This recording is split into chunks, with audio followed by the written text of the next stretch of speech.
It's the BWI Daily Edition. I'm your host, Thomas Frank Carr. Is this the new music? Is that what you're responding to? Yeah, what's that happening? Oh, that's our there? new intro music. Yeah. Oh wow. Yeah. Did that happen yesterday? Did I miss that? It's a Monday sometime. I said this earlier in the week. Everything's an evolving process. Just because I haven't found something, we're going to get into consistency. We're going to get into going with the flow, all kinds of stuff when talking about Penn State football and James Franklin. That's what this show strives to be. The BWI Daily Edition is to evolve and grow. And just because we have music or we have, imaging doesn't mean it's going to be that way forever.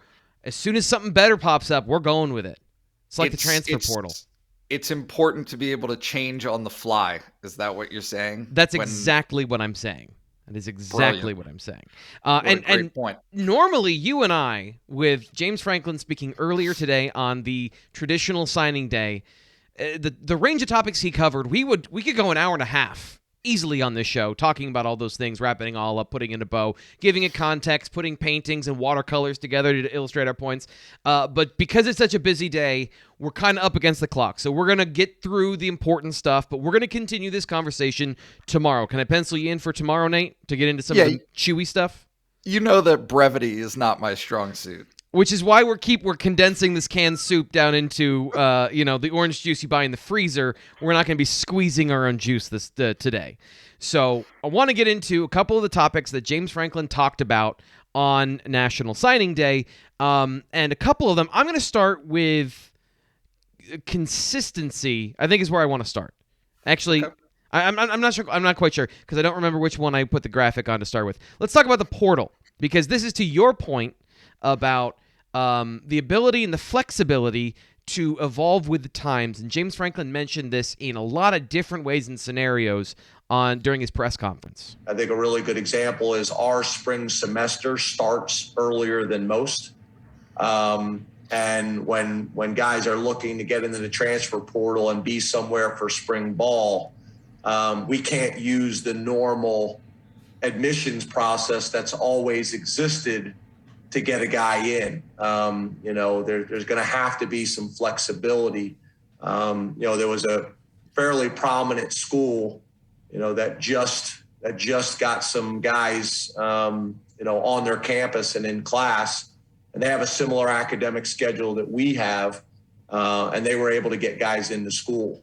So I just think it's something that not only the NCAA and the Big Ten has to look at, but all these different institutions have to look at as well and say, okay, these are the new rules.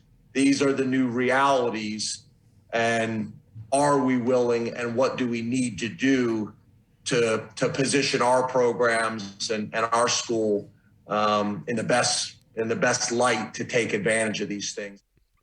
All right, so we already have 40 minutes of content right there.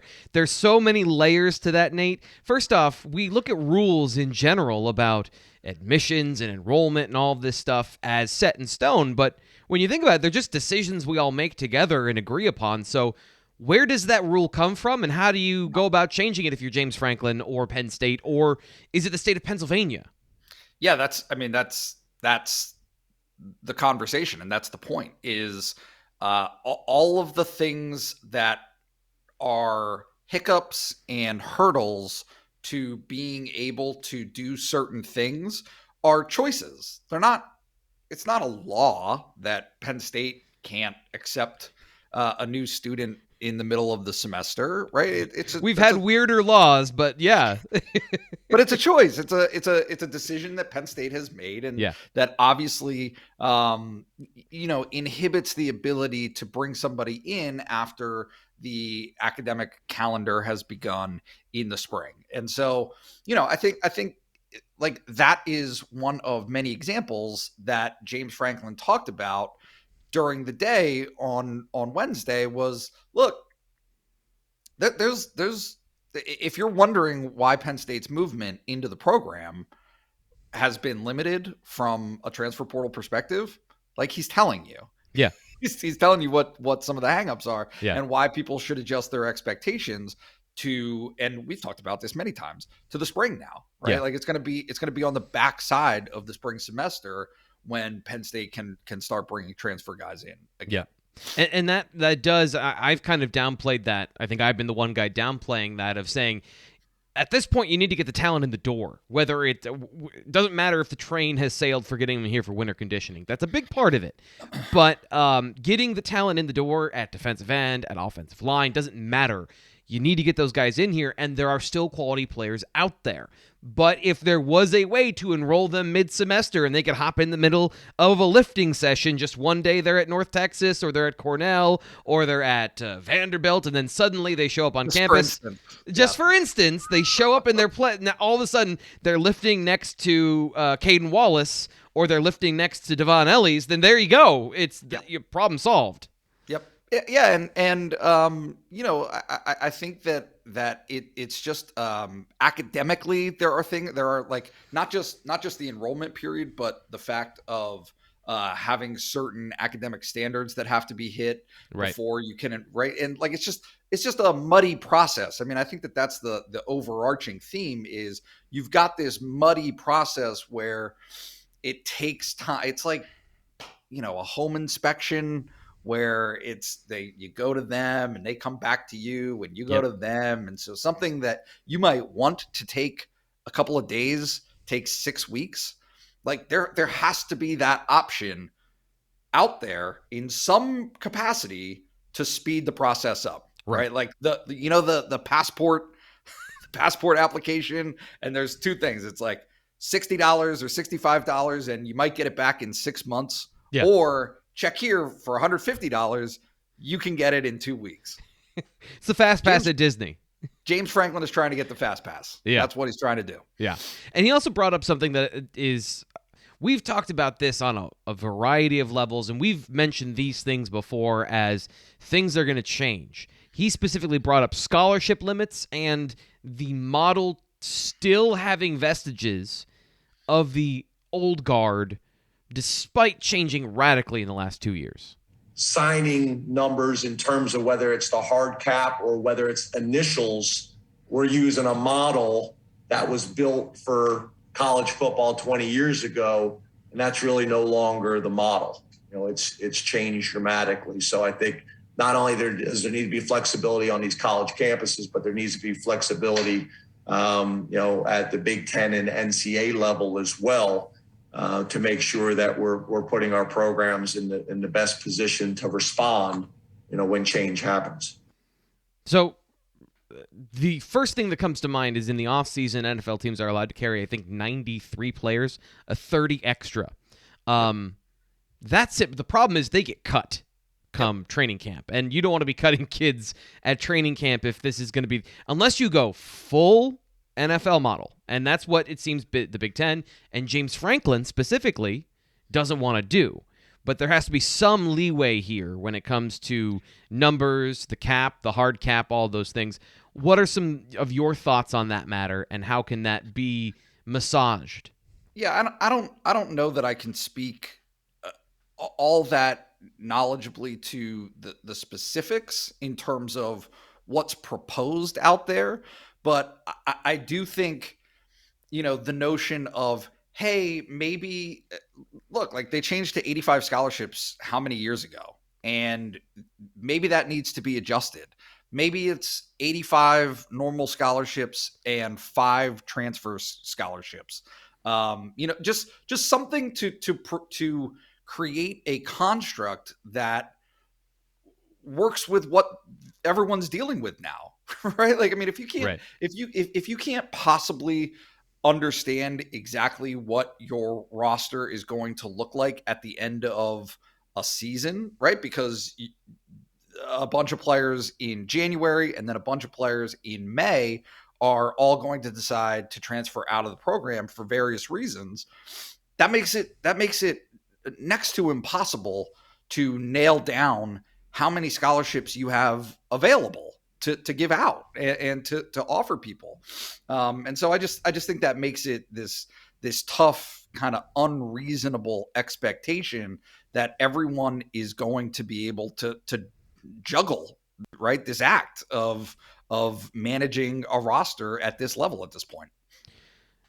What do you, so aside from the things that we've been talking about already, and all of the shifting sands of what college football is. And as James Franklin said to you when you asked your question, I would never call roster set at any point now with the transfer portal and everything else. Solidified.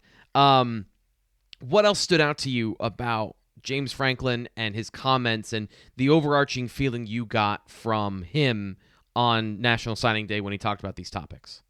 Yeah, there was this, and again, I mean, it's broad, and we could do an entirely separate show about it. We're going to. This internal conflict, right? Yeah. Of he is old school. He doesn't want most of this stuff. He would prefer not to have NIL, I don't think. He would prefer not to have the transfer portal and the ease of which it is to now transfer, to get out of whatever program you're in. I don't think that he thinks that those are necessarily in the best interest of college football moving forward or that college football experience. Right. However, and this was the major caveat, he was like, hey, you got to embrace it. If you aren't embracing it, if you are resistant to this change, it's not going to serve you in whatever future is created. And taking a stand on any of these issues is just going to get you run over by the tide. It's not. Correct. You're not going to be the lighthouse and the beacon of morality in these situations. You're going to get buried and you're going to be lost at sea. Unless, and this is again, this undercurrent of a point is, unless you're going to do something totally different, right? Like it would so either you're going to go along with it, and this is where these things are headed, or he brought up bold and aggressive again. Those were the words that he used. All right, maybe it's bold and aggressive to bring up a possible separate entity, right? Like either way, whether or not you're going with the NIL, the transfer portal, all of those different changes that have happened to the sport over the last 2 or 3 years, either you're going along with it or you're not, but you can't not go along with it in the same construct as what everybody else is doing. Yeah. If you're still in that mold, if you're still in that pond, you're going to get demolished and eaten. Yeah.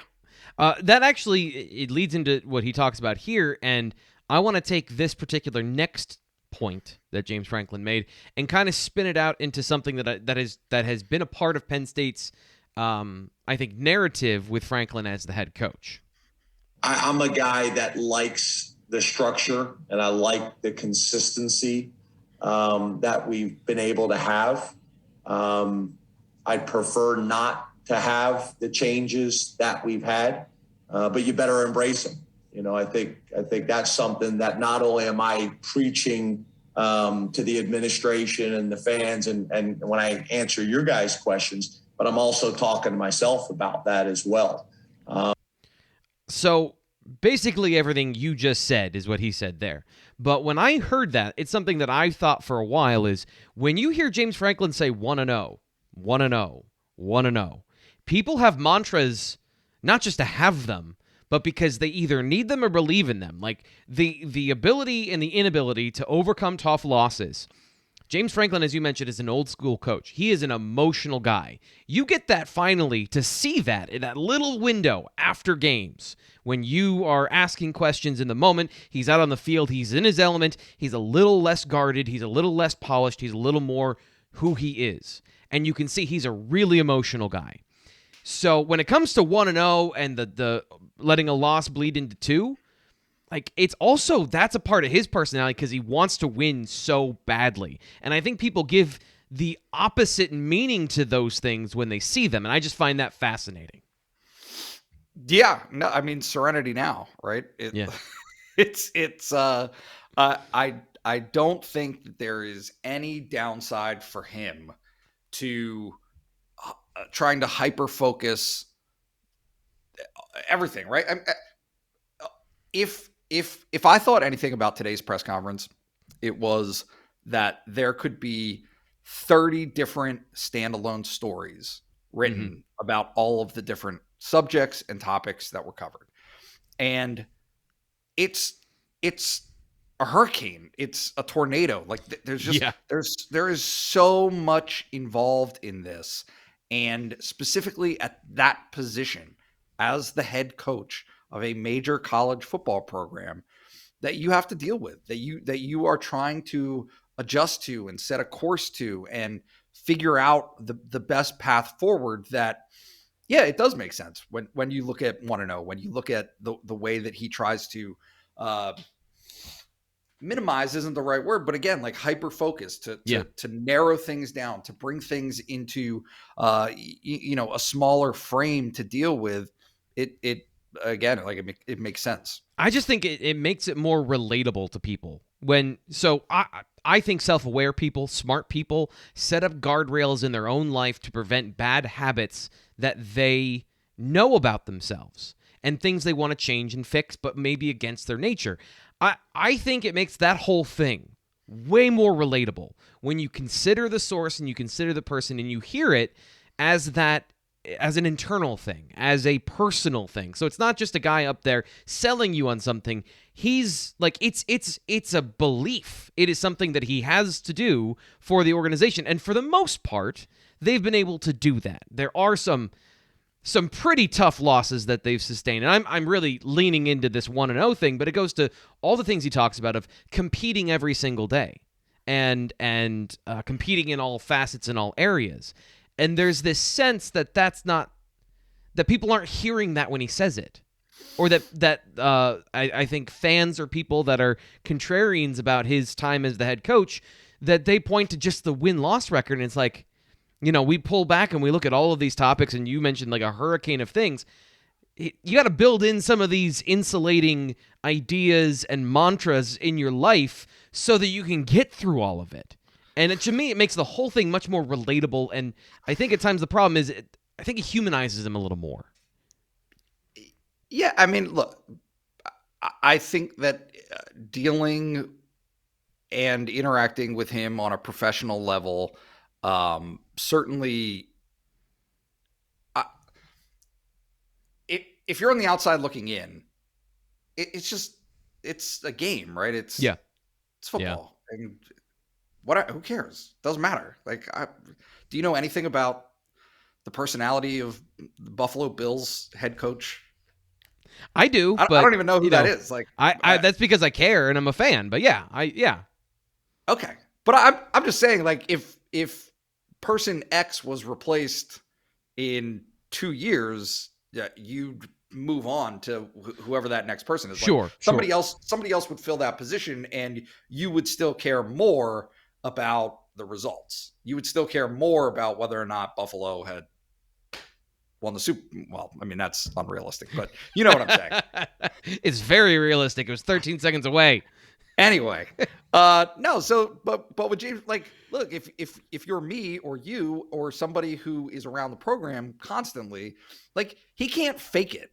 Yeah. No, nobody can. You cannot fake. These are the thing, and he talked about it today.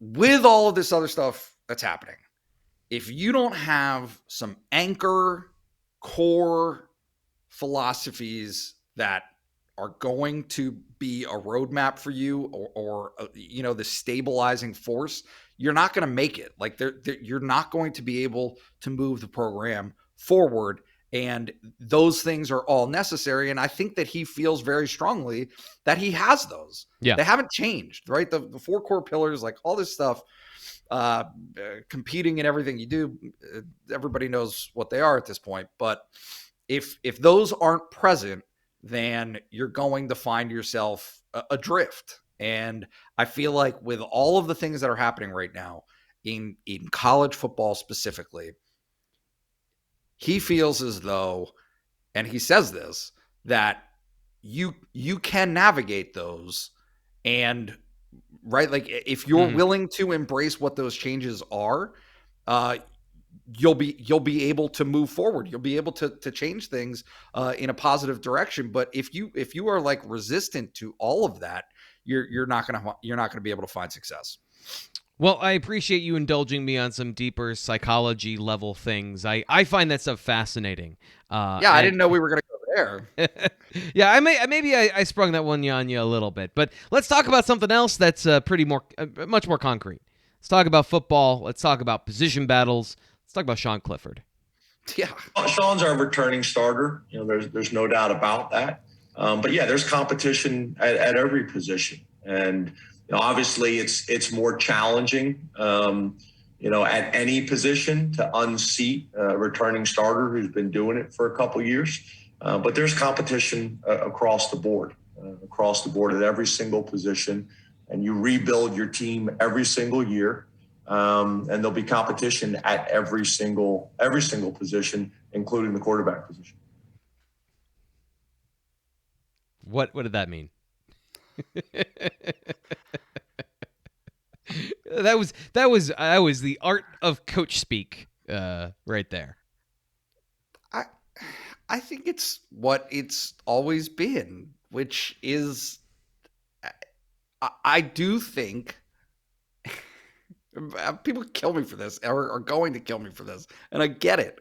But if anybody else is demonstrably better than Sean Clifford, they'll start.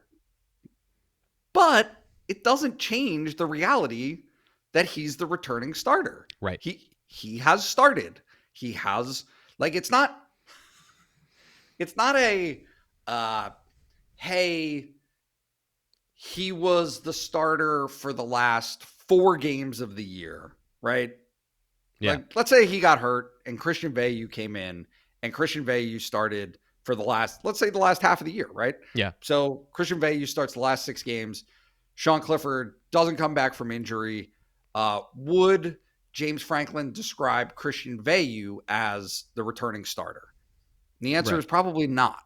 Probably not, right? And at that point, it would be, hey, we're not sure who the returning starter is. Right. Or Sean Clifford is still the returning starter because he has started so many games, right?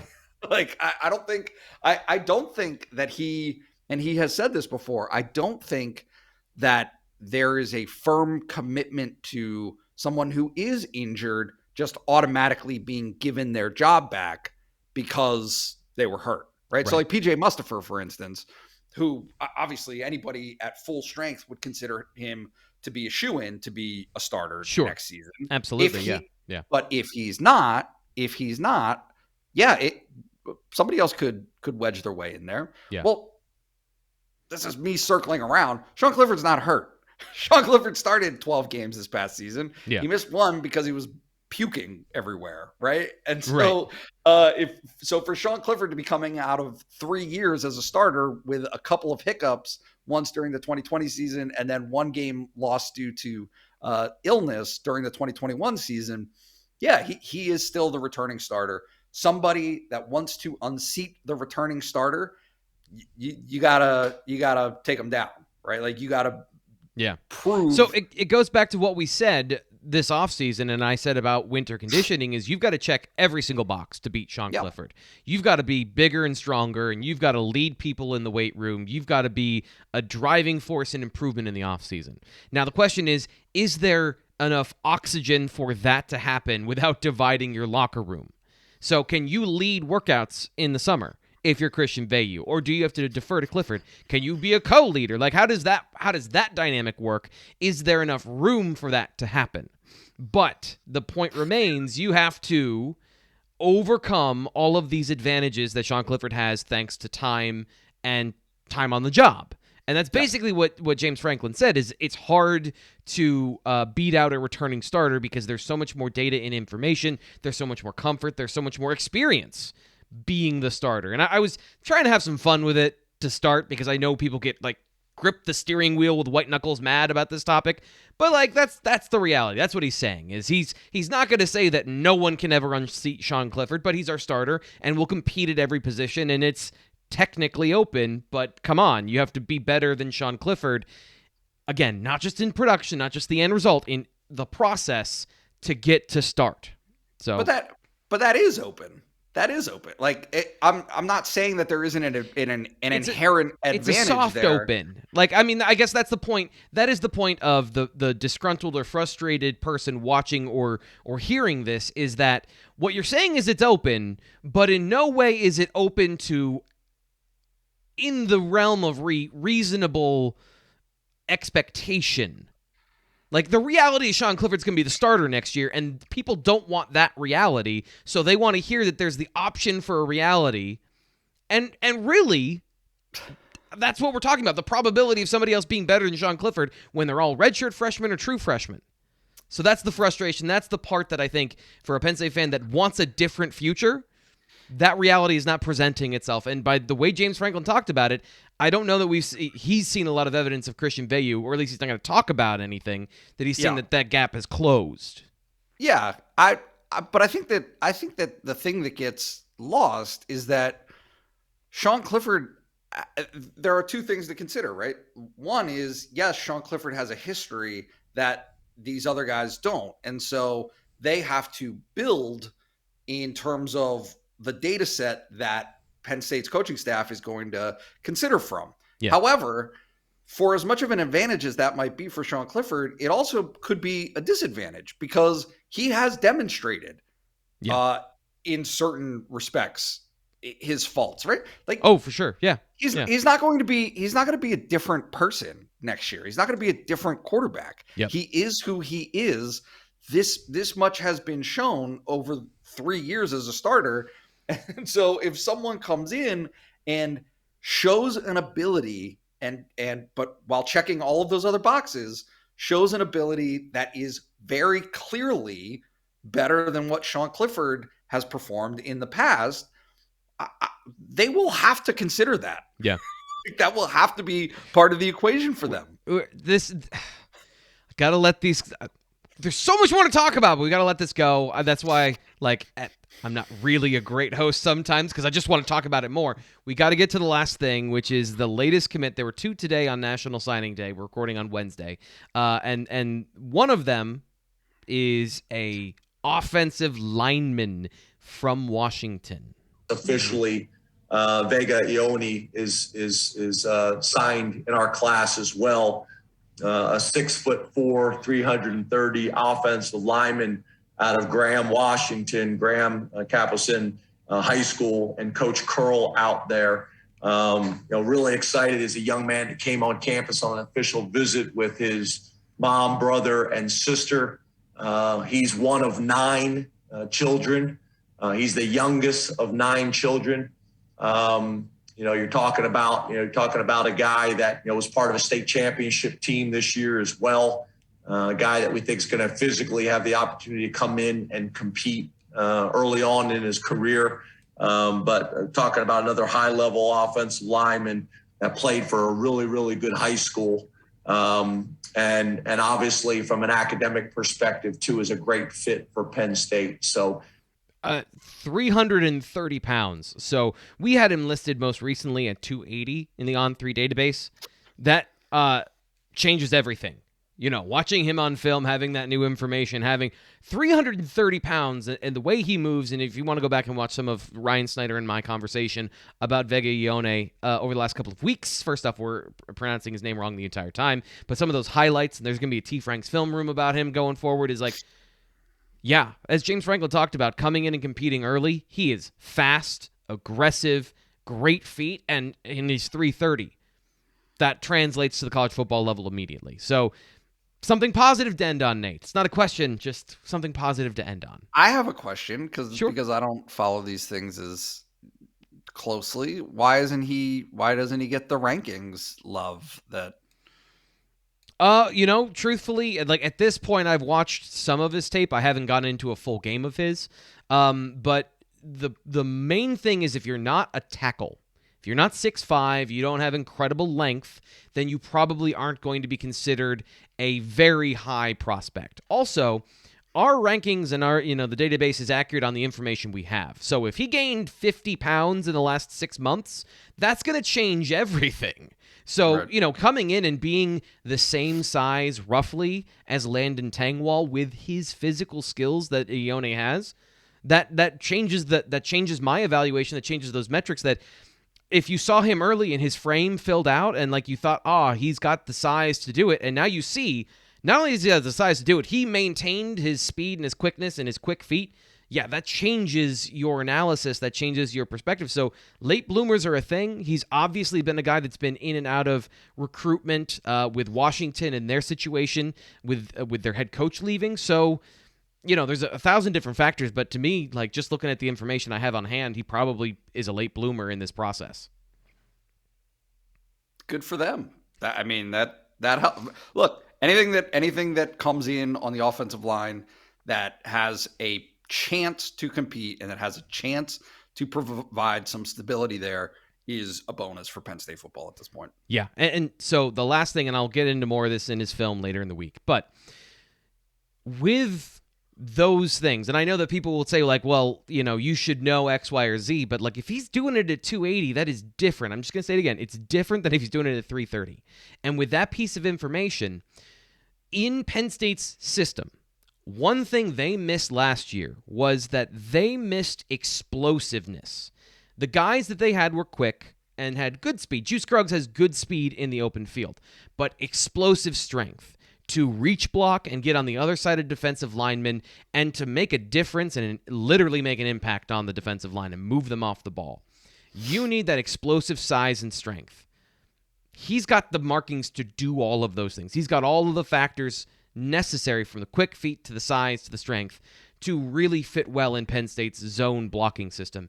And it might help them run the ball a little bit better in outside zone going forward with that speed. So those are all factors, and I'm going to dive into the tape. I'll get you your full scouting report later. But early signs are that's why he's going to come in and compete early. It's because he's got the things that are necessary in the system. So, playoff? The college football playoff? The college football playoff. They need difference makers. That's all. Yes. Eventually, if you had enough Vega Iones and enough Drew Allers, you would get to the college football playoff. Who knows? Nick Singleton, please. Thank you. Did I not say Nick Singleton? I'm sorry. Of course, Nick Singleton, the Gatorade Player of the Year. Coming up tomorrow on the BWI Daily Edition, Nate and I are going to talk about name, image, and likeness, commitment to the program, facilities, all the good stuff. Right here on the BWI Daily Edition. I'm your host, Thomas Frank Carr. We'll talk to you tomorrow.